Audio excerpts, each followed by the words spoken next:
No, excited. It's going to be fun. What's it been like? Because I know, like, Chris he was almost apologetic for taking you out of the lineup. He said you were playing well. Just sometimes that happens in the playoffs. Like, what's it been like for you when he told you that, and to be just kind of watching for the last little while? No, of course it's tough. I myself think I should be out there, and it's happy to be back. And I think I played well when I was playing, and for the time I was on the ice. So your line was playing extremely well. Like, you guys made a big difference in a lot of those games. I guess. Just what was that connection like with you guys? No, it was great. I think we talked a lot as a line, and I think we wanted to accomplish the same thing, all three of us. So I think we did a good job.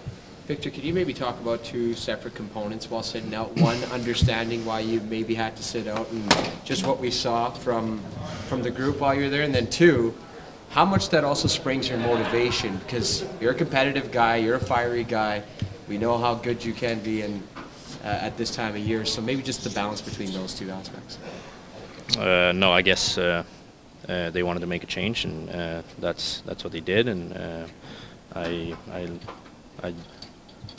how it was. And coming back, I think I'm just have to play the same style of play as I did and as I always done, and bring energy and bring a lot of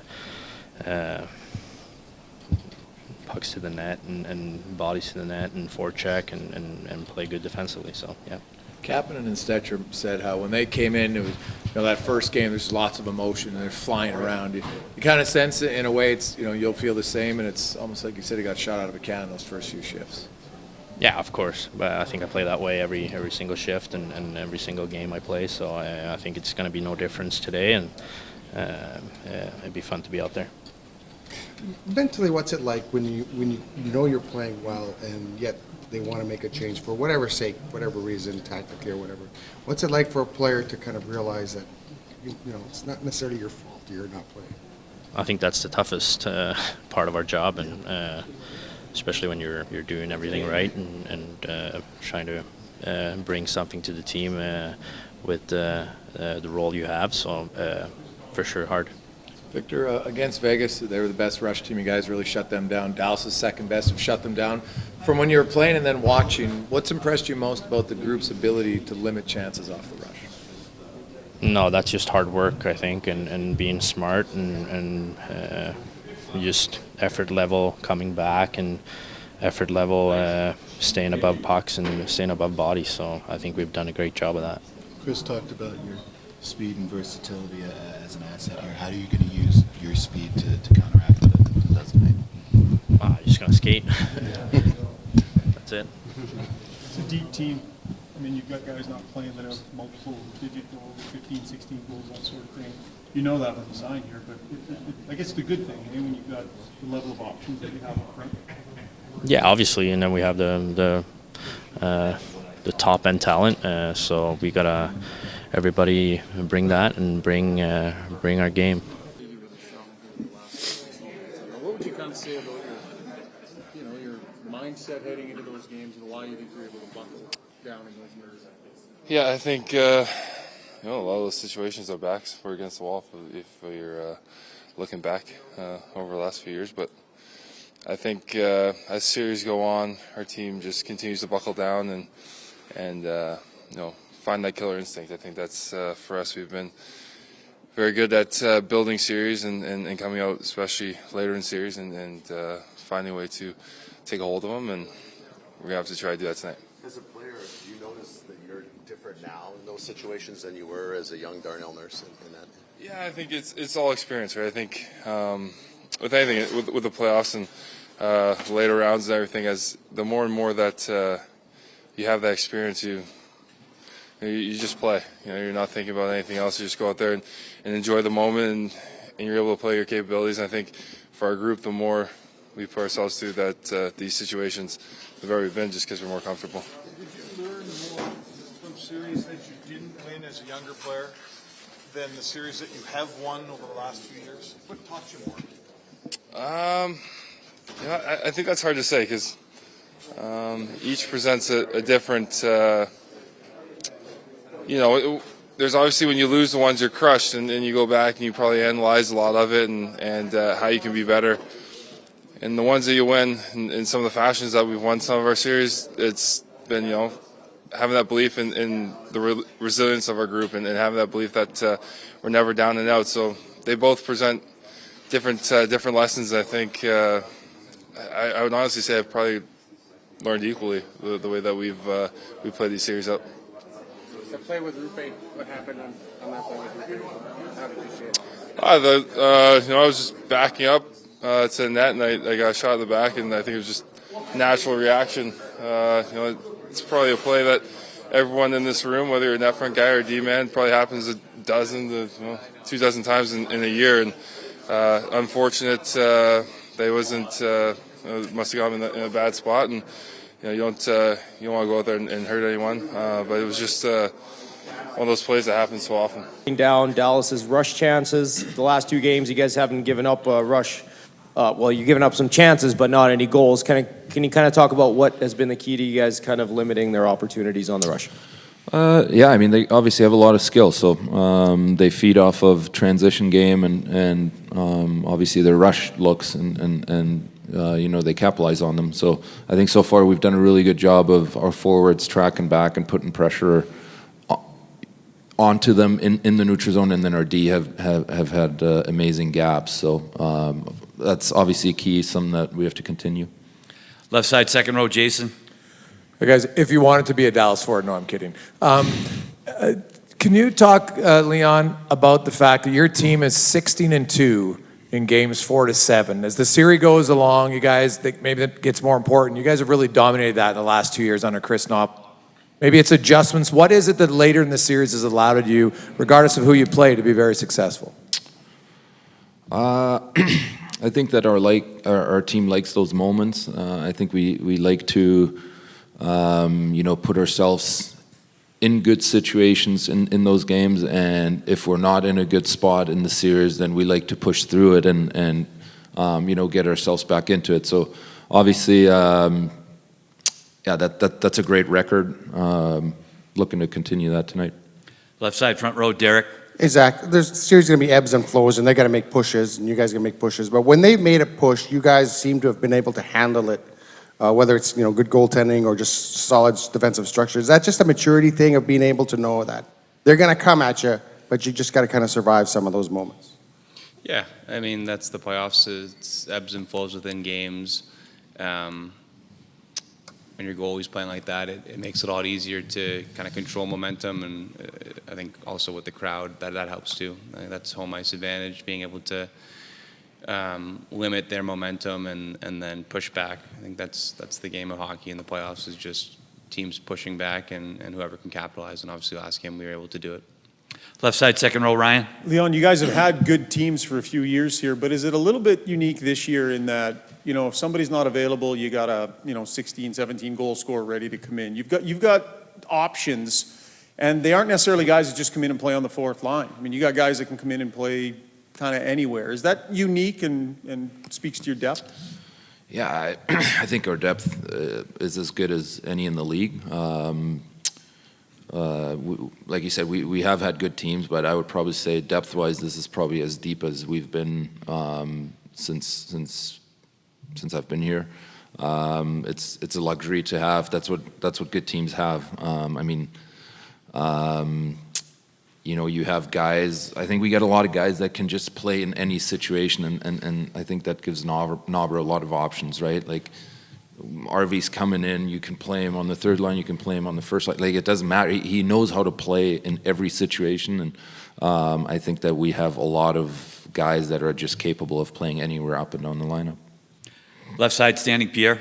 Yeah, question for Zach. Zach, going to the cup final last year, going 7 games, how much does that experience help your team this year, whereas this is another day at the office and you don't get too excited, you don't look ahead, just knowing to be the moment, as opposed to a teammate that's in the conference finals for the first time?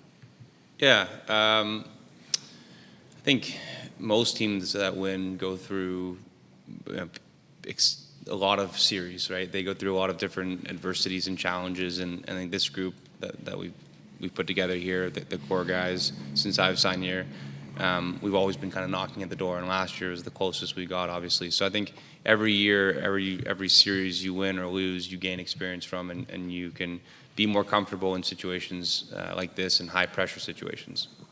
We'll go left side, fourth row, Josh. Leon, obviously a huge hole in the lineup with Matthias being out for the playoffs. I'm just wondering what you've seen from the blue line and how they've stepped up in his absence.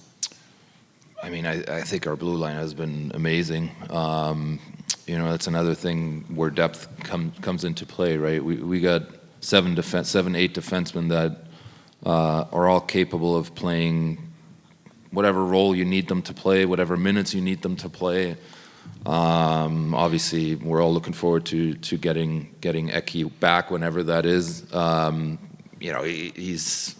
You can't replace guys like that, right? But the guys that have had to step up and take some of that ice time, they've been amazing. We'll take 2 more, left side, front row, Mark. Okay, Zach, so the old cliche is you learn more from losing than winning. I'm not sure it's true. In the experience you just spoke of, do you feel like, the experience against Florida last year taught you more than the experience against Vancouver last year, or beating Vegas after losing to them? Like, do you learn more from winning or losing? I think both. I think you can go back to our first round against LA. We're down 2-0, and I think you can take away from the experience of Florida that we were in a worse spot and we were able to kind of battle back and get to a game 7, right? So, and then the Vancouver series that you alluded to, we're down 3-2 and we're able to win a game at home and then go win a road game 7. So the more you play in the playoffs, the more you get comfortable in those environments, and you don't know what a series is going to throw at you, but the more you've played in series, the more likely you've been in that situation, right? And I think this group has been about in just about every situation possible, and there's no bigger game you're going to play in than the one we played in last year in Game 7. Obviously, we lost that, but we'll be more comfortable playing a game like that if there ever is a game like that, right, in the future. I think we're just comfortable in all different situations because we've been in almost all of them, really. Last one, left side, second row, Jason. Zach, you have 109 hits already, which is well above a pace you made before. It's just a concerted effort that you decided to say, okay, I'm going to be way more physical this year, because it hasn't limited your offense really, but it's a pretty significant change and it can wear guys down. Can you just talk about that and where that's come from and how you feel it's helping you as a player this year? Sure. I think, just before I answer, I think everybody in the playoffs on our team has been doing things outside of their comfort zone or outside of the norm of a regular season, blocking shots, finishing checks, playing in different situations. I think just for me, I'm not trying to change my game at all. I just try to be more physical, and I'm a guy who gets in on the forecheck in the regular season, and if someone passes it by, maybe you wouldn't hit them, but in the playoffs, it's an investment in a way where, when I'm playing with Connor, I'm probably playing against the top D pairing every night, and those guys are pretty skilled. So if you can get in the forecheck and be physical on them, maybe you don't see it in the first couple games, maybe you don't see it in 3 or 4, but maybe you do. And I think that's kind of the mindset. It's not about getting as many hits as I can. It's just about being physical, and I think our whole group has really bought into that in many different ways. And so is Arvidsson playing tonight? Arvidsson is playing. Okay.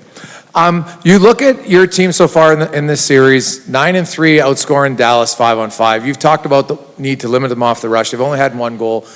What have you liked about your team's commitment to limiting their chances off the rush? What's working? Just being able to get pucks in deep, not forcing plays. And you never want to take out a scoring chance. And usually those scoring chances off the rush are when you have a numerical advantage. And there's been times where we've had a numerical advantage and we've made plays, but if we don't have that numerical advantage, we have to play it safe, and it's important to do that, especially this time of the year. And I think we've done a pretty good job of managing the puck and doing the right things and not feeding their transition. So that's continually a message from me, and that's not just the forwards, it's the defensemen needing to get pucks in deep. And it also applies in the offensive zone where defensemen need to get shots through and not getting blocked. Forwards, especially with the puck down low, can't be making those blind passes to the slot, giving it away, and that feeds their transition. So we just have to keep on doing those details.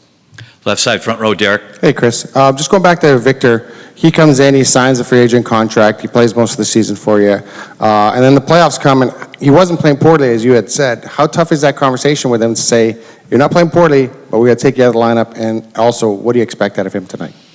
I expect him to pick up right where he left off, and that line, and lines won't be exactly the same, but when he left, Podkolzin, himself, and Janmark really played really well, and I think there are 4 really important goals in about a 6-game span, and I just think with his game, he adds speed. And, I think this time of the year, it's physicality, and, he's not afraid of getting involved in the play. He is smaller, but he definitely is feisty. But I think with his attributes, obviously, I think he's a smart hockey player. He's got good puck skills. But something that really adds to our team is speed. And I think last game we could have used a little more of that and getting in on the forecheck a little bit faster, maybe a little more off the rush, pushing their defenseman back. He'll help us with that. Right side, second row, David. Just had 2 quick ones. Matthias and Calvin, can you give an update on their status? Ekholm will not play tonight. Calvin will be our backup. And then secondly, we had Zach Hyman here a minute ago, and he talked about he was asked about his physicality, and he said everyone's kind of doing things out of their comfort zone. How, as a coach, do you instill that ability to say to guys, things you might not do on a regular basis to win the cup, you're going to have to do? Well, obviously we have to adjust our game, team game, individuals, to whatever we need. We might be playing a physical team, we might be playing a fast team, wide open, whatever it is, we have to adapt and change how we're playing to have success. And by no means did I encourage Zach to set a record on hits, especially my 70 goal scorer from the previous year, to do something like that. But the guys are very motivated, very dedicated to do whatever's necessary to win hockey games, and Zach feels that he can help us out with, maybe he's not scoring every night, that he can have that physical presence. And Zach's an excellent forechecker. He's fast, he can read the play, he can get there. He's also strong. So, his physical contributions with his hits have been helpful for our team. I can go through the lineup, and there's other guys who have altered their game a little bit just to help our team. So, Zach is a great example of that. Left side, second row, Ryan. Chris, this team's record in games 4 through 7 is really, really strong. How would you sort of describe their temperament, mood heading into these games? Where do you think that quality is coming from? I think our guys are battle-tested, experienced, they're older, they've seen a lot of playoff games. They don't get rattled, and as the series progresses, obviously there gets more tension, there gets more stress. The games mean more because we're getting closer to that deciding game, and I think our guys just handle whatever's thrown at them very well. And I think a lot of it is because of their experience. They're older, and they've been through a lot together. Yeah, we'll go back to Ryan for our last one. Thanks. Pierre's got somewhere to be.